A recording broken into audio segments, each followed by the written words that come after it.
हर हर महादेव। जय शिवा शंभू। स्वागत है आप सभी का आपके अपने चैनल पर। सावन 2024 का पवित्र महीना शुरू हो रहा है। दोस्तों, सावन का महीना कामनाओं को पूर्ण करने वाला महीना होता है। इस महीने में भगवान शिवा की कृपा पाना चाहते हैं तो उनकी आराधना कीजिए, उनके मंत्र का जप कीजिए। बहुत ही शीघ्र उनकी कृपा प्राप्त हो जाती है, क्योंकि शास्त्रों में कहा गया है कि सावन का महीना भगवान शिवा को इतना प्रिय है कि इस महीने में की गई पूजा आराधना से भगवान भोलेनाथ बहुत ही शीघ्र प्रसन्न हो जाते हैं और अपने भक्तों की समस्त कामनाओं को पूर्ण कर देते हैं।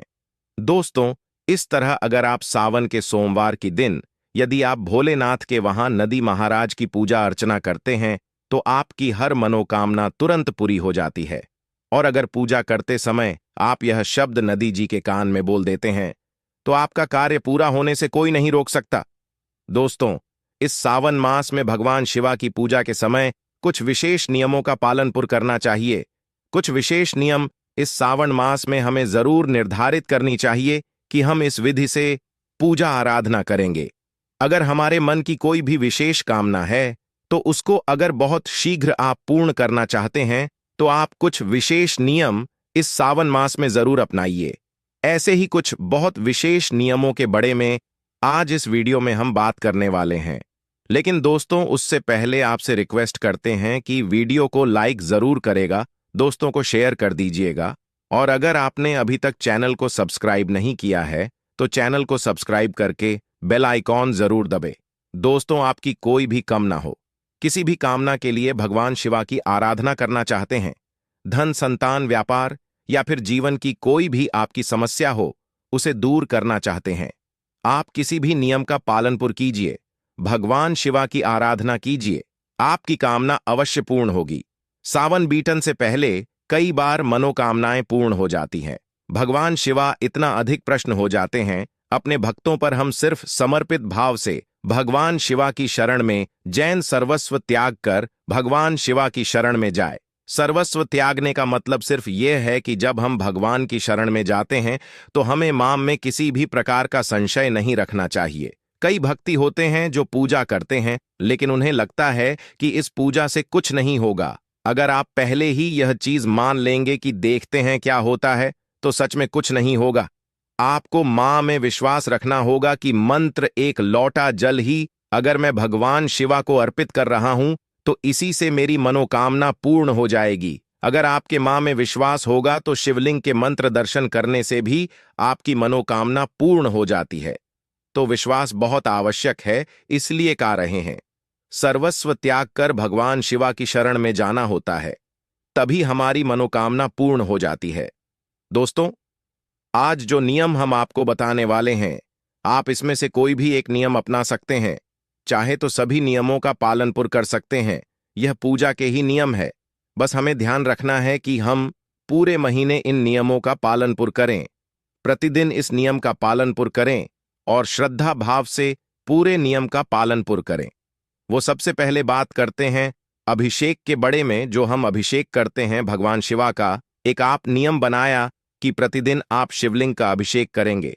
जी भी द्रव्य से करने में आपको सुविधा होती हो, जैसे कुछ लोग पंचामृत से करते हैं, कुछ लोग कच्चे दूध से करते हैं, या आपकी कोई विशेष कामना है जैसे कि कुछ लोग गाने के रस से करते हैं या अनार के रस से करते हैं या केसर के रूप से करते हैं।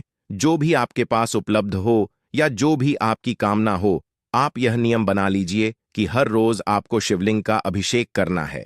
यहां रोज आपको शिवा मंदिर जाकर दर्शन करना है।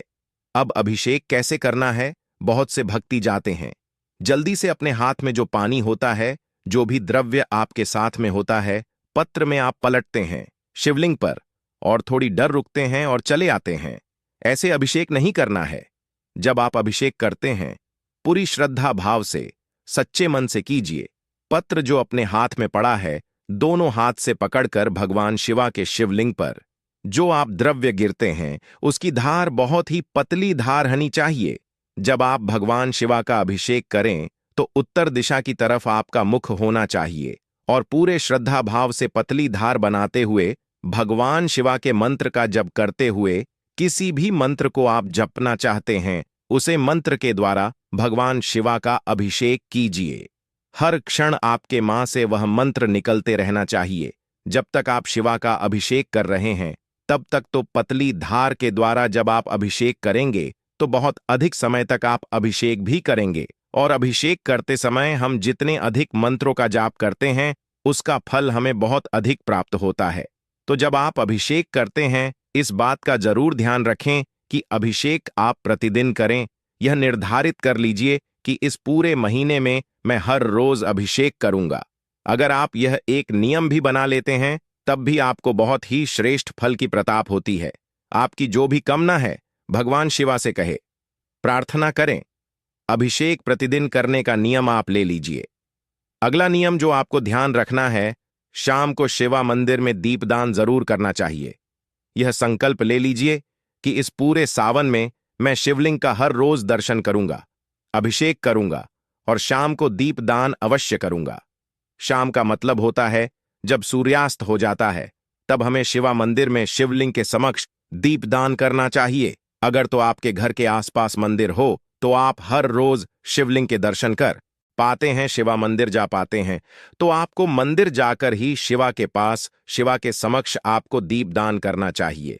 लेकिन अगर आप शिवा मंदिर हर रोज नहीं जा पा रहे हैं तो आप अपने ही घर में भगवान शिवा के नाम का एक दीपदान कीजिए, जो आप शाम को दीपक जलते हैं। जैसे कि हर रोज हम शाम को संध्या वंदन करते समय जो दीपक जलते हैं उसके अलावा ये दीपक अलग से होगा, जो भगवान शिवा की जो भी आपके पास प्रतिमा शिवलिंग फोटो मौजूद है, इस फोटो के सामने आप अपने मां में भगवान शिवा का स्मरण करते हुए दीपक को जल दीजिए। थोड़ी देर तक वहां बैठकर ओम नमः शिवाय का जप कीजिए। इस प्रकार से आपको दीपदान प्रतिदिन करना है। यह नियम बना लीजिए कि पूरे सावन आप दीपदान करेंगे। चाहे मंदिर में कर पे तो मंदिर में कीजिए, मंदिर में नहीं कर पाते हैं जो लोग वो अपने घर में ही भगवान शिवा के नाम का एक दीपदान करेंगे। अब आप पूछेंगे कि दीपदान किस चीज का करना है? मिट्टी का दीपक ले, आटे का दीपक ले, कोई भी दीपक जो आपके पास उपलब्ध हो। मिट्टी का दीपक हो आप मिट्टी का दीपक ले सकते हैं, या आपके पास आटे का दीपक हो तो आप आटे का दीपक भी हर रोज बनाएं, और इकड़े का दीपक, क्योंकि आपको हर रोज बनाना मिट्टी का दीपक भी आपको हर रोज ही लेना पड़ेगा। प्रतिदिन नया दीपक हमें प्रज्वलित करना होता है। तो अगर आप घर में दीपदान कर रहे हैं तो आप कोई भी धातु का दीपक भी प्रयोग कर सकते हैं। तो हर रोज आप साफ करके उसे दान में प्रयोग करेंगे, और उसमें आपको क्या डालना है, घी या तेल, यह आपके अपने समर्थ पर है। अगर आप शुद्ध घी का प्रयोग करते हैं तो सर्वाधिक श्रेष्ठ, लेकिन आपके पास शुद्ध घी उपलब्ध नहीं है तो आप दीपदान करते समय तिल के तेल का प्रयोग भी कर सकते हैं, पर दीपदान अवश्य करें, इस बात का आप नियम बना लीजिए। अगला जो आपका नियम होना चाहिए वह भगवान शिवा को हम बेलपत्र अर्पित करते हैं। भगवान शिवा को बेलपत्र बहुत प्रिय हैं, तो बेलपत्र आप किस प्रकार से अर्पित करें जिससे आपकी कामना पूर्ण करें। आपको 21 बेलपत्र लेने हैं। अगर आपकी कोई विशेष कामना है तो देखिए हमें थोड़ा प्रयास तो करना पड़ता है। तो अगर हमारी मां की कोई विशेष इच्छा है और हम चाहते हैं कि भगवान भोलेनाथ प्रसन्न हो, और इस समय में तो बेलपत्र बहुत आसानी से उपलब्ध हो जाता है, तो आप 21 बेलपत्र हर रोज भगवान शिवा को अर्पित करें। किस प्रकार से अर्पित करेंगे वो हम आपको बताते हैं। बेलपत्र खंडित नहीं हनी चाहिए, बिल्कुल साफ सदरे शुद्ध बिल्व पत्र होने चाहिए। हर बिल्व पत्र पर आप चंदन से ओम नमः शिवाय लिखेंगे। सफेद चंदन द्वारा आप ओम नमः शिवाय लिखेंगे और इन सभी बिलपत्रों की आप माला बनाएंगे। सफेद धागे से इन सभी बिलपत्रों को एक साथ माला का स्वरूप दीजिए और यह माला ले जाकर आप शिवलिंग पर अर्पित कीजिए। प्रतिदिन का यह नियम बना लीजिए कि हर रोज 21 बेलपत्र की माला में भगवान शिवा को अर्पित करूंगा। आपकी जो भी कामना है भगवान शिवा से कहिए और संकल्प के साथ इस नियम का पालन पूर्ण कीजिए। पूरी सावन मास अगर प्रतिदिन आप 21 बेल पत्र की माला अगर भगवान शिवा को अर्पित करते हैं तो बहुत ही शीघ्र मन की समस्त कामनाएं पूर्ण हो जाती हैं। पर यह नियम के साथ होना चाहिए। पूरे सावन आपको ये कम करना है। अगला जो नियम आपको धारण करना चाहिए वह है सफेद आंख के फूल, जो कि भगवान शिवा को बहुत प्रिय है। सफेद आंकड़े के फूल ना मिले तो दूसरा वाला आंकड़ा जो लाल भी होता है कि आप उसका भी प्रयोग कर सकते हैं, लेकिन सफेद मिल जाए तो अति उत्तम आंकड़े के फूल आपको 108 लेने चाहिए। 108 फूलों की माला आपको बनानी चाहिए। आंकड़े के फूल गच में मिलते हैं तो बहुत थोड़े से फूलों में ही आपके 108 हो जाते हैं। जब आप गिनेंगे तो इनकी भी आपको 108 फूलों की माला बनाकर शिवलिंग पर अर्पित करें। तो प्रतिदिन आप यह नियम भी ले सकते हैं कि मैं हर रोज में 108 फूलों की माला भगवान शिवा को अर्पित करूंगा। जब अभिषेक करें तो 108 फूलों की माला भगवान शिवा को अर्पित करें। 108 फूल ना मिले तो क्या करें?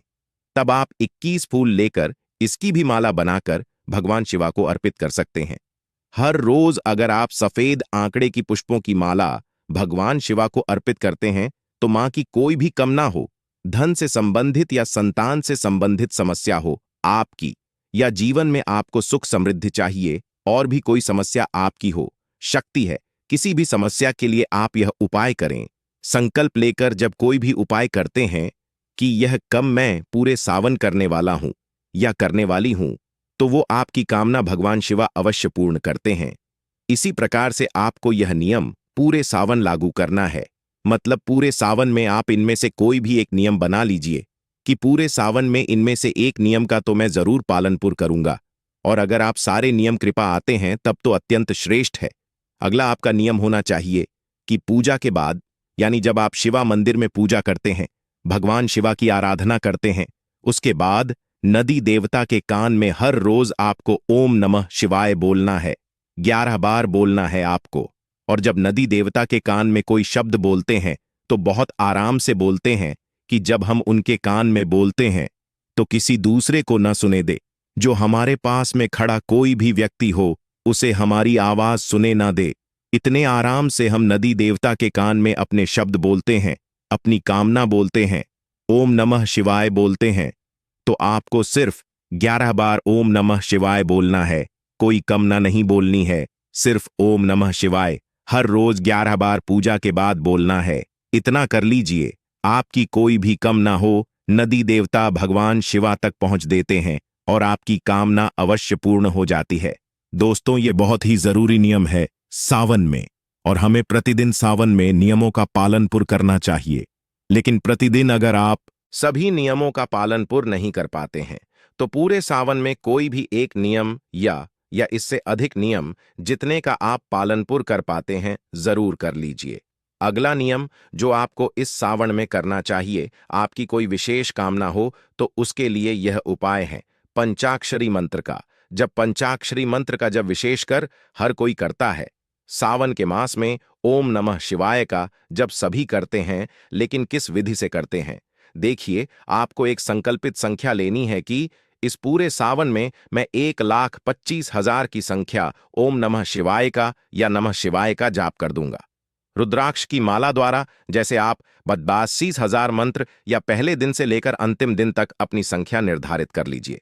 कितनी संख्या में आप जपना चाहते हैं? 11 माला, 21 माला, 108 माला, या आपके पास समय हो तो और भी अधिक। अगर आप पंचाक्षरी मंत्र का पूरी नियम से 25,000 जब सावन मास में कर देते हैं तो यकीन मानिए भगवान भोलेनाथ की असीम कृपा आपको प्राप्त हो जाती है, और आपके माम में जो भी कम ना हो, जो आपने सोचा भी ना हो, उससे कहानी अधिक भगवान भोलेनाथ आपको प्रदान कर देते हैं। यह बहुत महत्वपूर्ण नियम है। हम पंचाक्षरी मंत्र का जाप तो करते हैं, लेकिन कोई नियम के द्वारा कोई संख्या निर्धारित करके अगर नहीं करते हैं तो उसका उतना शीघ्र हमें फल प्राप्त नहीं होता है। लेकिन अगर आप पहले से ही संख्या निर्धारित कर लेंगे तो आपके जीवन की जो कामना है उसे कामना के साथ आप संकल्प ले लीजिए कि इस कामना के लिए मैं इतनी संख्या में मंत्र जाप करूंगा। आप इससे अधिक भी कर सकते हैं, लेकिन कम से कम 1,25,000 जाप का जरूर संकल्प ले लीजिए। या फिर शिवा तांडव स्तोत्र के द्वारा शिवलिंग का अभिषेक करेंगे। यह भी आप संकल्प कर सकते हैं कि हर बार जब मैं प्रतिदिन अभिषेक करता हूं तो अगर आपको शिवा तांडव स्रोत आता है, याद है आपको, तो पूरे मास में आपको शिवा तांडव स्तोत्र के द्वारा अभिषेक करना चाहिए। शिवा तांडव स्तोत्र अपने आप में एक बहुत ही सिद्ध स्तोत्र है।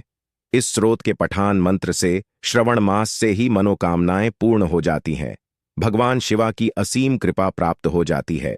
तो आप यह नियम अपने, यह कुछ विशेष नियम है, हमें पूरे सावन में जरूर इनका पालनपुर करना चाहिए। तो इनमें से आपको जितना भी अनुकूल लगता है, आपकी कामना चाहे कोई भी हो, कोई भी एक संकल्प लेकर अगर आप अपनी कामना पूर्ण करने के लिए भगवान शिवा से प्रार्थना करेंगे, अवश्य आपकी कामना पूर्ण होगी। जैसा हमने पहले कहा, सर्वस्व त्याग कर भगवान शिवा की शरण में जैन और मंत्र, एक लोटा जल भी प्रतिदिन नियमित निरंतर एक नियम के द्वारा चढ़ाएंगे कि हर रोज आप इस समय भगवान शिवा के मंदिर जाते हैं और अभिषेक करते हैं, तो यकीन मानिए एक जो नियम होता है उसका फल बहुत ही शीघ्र हमें प्राप्त होता है। तो हम उम्मीद करते हैं आप लोगों से कि आप पूरे सावन में कोई ना कोई उपाय जरूर करेंगे। एक नियम के द्वारा भगवान शिवा की पूजा आराधना कीजिए, कोई भी एक नियम का आप पालनपुर कीजिए, तो भगवान शिवा की कृपा आपको अवश्य प्राप्त होगी। उम्मीद करते हैं आज की वीडियो से आपको लाभ अवश्य होगा। तो दोस्तों, अगर आपको यह खास जानकारी पसंद आई हो तो इस वीडियो को आप लाइक करके इसे अपने दोस्तों को शेयर अवश्य करेगा। कमेंट में लिखे हर हर महादेव। आप